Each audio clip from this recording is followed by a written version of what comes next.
The interview process for the Big Four has changed dramatically since I last went through Recruit. As a CPA mentor and coach to new associates at a Big Four firm, I had recently had the chance to ask my juniors what the interview process had been like for them, given that they were hired in the middle of the pandemic. I was surprised at how different their experience was compared to mine more than 7 years ago.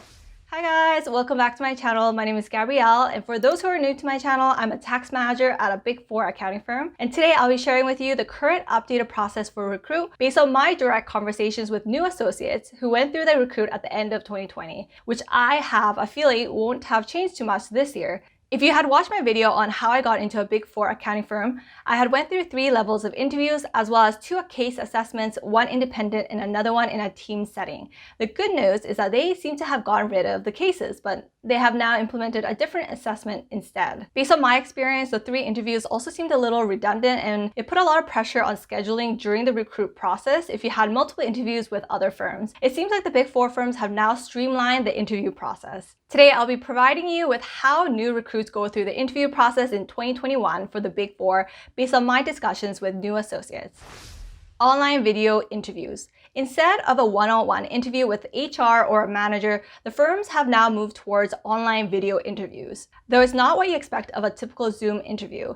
Yes, you'll be able to take it in the comfort of your own home, but you won't be interacting with an actual human being. Instead, you'll be sent an online platform where you'll be asked to 1. Watch video clips prepared by the firm, which introduces you to the firm as well as provides you with background, and 2. Answer interview questions provided in the video, in which your answers will be filmed and recorded. You can imagine that being recorded in your room hosts a new set of concerns such as lighting and whether your audio and computer is working. One of the new associates I talked to said instead of being interviewed in his room, he went the whole 9 yards by borrowing a professional studio with lighting and backdrop. Another thing that you need to take into consideration is that you only have one chance to say your response. So all your bloopers and tripping over your words will be filmed and reviewed, whereas if you were being interviewed in person, you might be able to interact with the interviewer to make it less awkward. Your advantages in a typical interview setting, such as people skills, might not be as much of an advantage during your video interview. In fact, other skills like talking to a camera naturally will help you in your interview instead of your ability to small chat and woo the interviewer. Now, you may be curious what sort of questions are asked during the interview. The firm will not pull a quick one, but will typically ask behavioral type questions. Such common questions are, tell me about a time you failed and how you learned from it. Tell me about a time you faced a challenge and overcame it. Tell me a time you dealt with a difficult team member and how were you able to resolve it. Tell me about a time you had a disagreement with a supervisor and how were you able to resolve it, as well as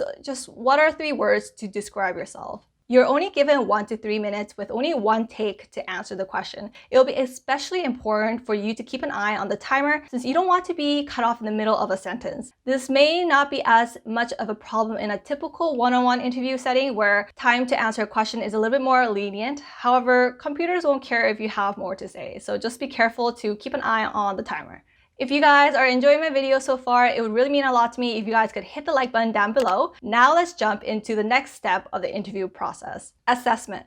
There is also a simple problem-solving skills assessment to complete as part of the interview process. This is done online where you're provided 2 to 3 games of mental math questions as well as memory games where you will complete as many problems as possible in the given time limit. The good and bad news is that you can't really prepare for this. As long as you understand basic math and you have a decent memory, I think most people would do just fine during this process. Interview with partner.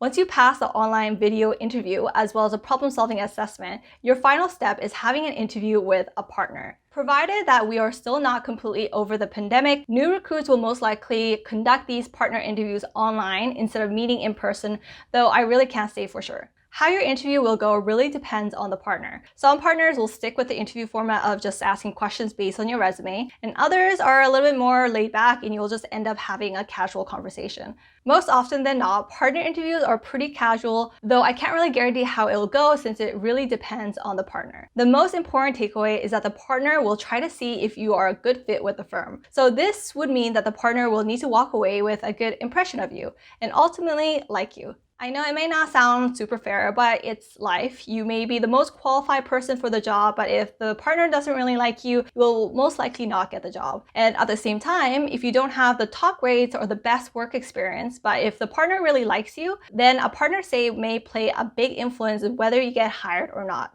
This leads to my next bonus tip on how to get hired at a Big Four firm and succeed at your interview. So my bonus tip today is I strongly believe in the power of networking. Even if you are not the most qualified, having people vouch for you can play a big part in how you get hired. I personally feel that networking does not play a small factor, but may have equal or greater weight compared to your grades and application. Of course, your grades and application will get you through the door, but it is not the determining factor in you getting hired. The next big step is to network and do well in the interview and be likable. The work environment is different from school. Obviously, in school, you're graded individually, whereas at work, you can't do everything yourself. You need a team to complete projects, so you need to be likable so that you could get along with team members and people enjoy working with you. You also need to be able to work efficiently and effectively in a team, so good soft skills such as communication and time management might help you accelerate in your career rather than straight up just technical skills and brain smarts. There are a few obstacles with networking online during pandemic times. Before, you could freely walk up to someone and introduce yourself, whereas nowadays, Zoom networking sessions require you to be split up into breakout rooms, so you don't really have the option of approaching someone and having a meaningful one-on-one conversation. This is hard to explain, but you also need to be a good fit with the firm. It's not a matter of just trying to land a job, but do your values and personality go well with those of the firm? It's a feeling that you get more of an instinct since each firm and company have their unique feels. You will know what I mean once you start talking to the different firms and the employees at the firms. One way to get started is to feel comfortable talking to people. You can start random conversations with people in the street, or you could also just practice in front of the mirror or get feedback from your family and friends. You could attend random events to warm yourself up, as well as reach out to people on LinkedIn to organize one-on-one virtual coffee chats.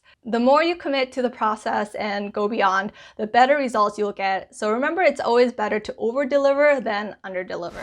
Let me know in the comment section down below if you are going through Recruit this year and what you are most worried about. If you found my video helpful today, it would really mean a lot to me if you guys could hit the like button down below, as well as subscribe and press the notification button so that you can be updated on any similar videos in the future. If you guys enjoyed my video today, you will also really enjoy these career-related videos that I have, so feel free to check them out. And if you guys watched until the very end, thank you so much for watching, and I'll see you guys in my next video. Bye!